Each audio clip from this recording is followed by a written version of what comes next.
Hello, in front of me I've got Opel Insignia. In this video I'll tell you about common problems and repair costs of this car. Common issues reported include timing belt and water pump wear, with replacement recommended around 70,000 to 90,000 km.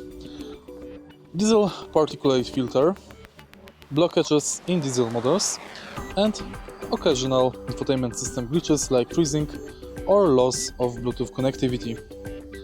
Repair costs vary, but timing belt and water pump replacement might cost between 450 to 750 pounds, while DPF repairs can range from 120 pounds to over 1500 pounds.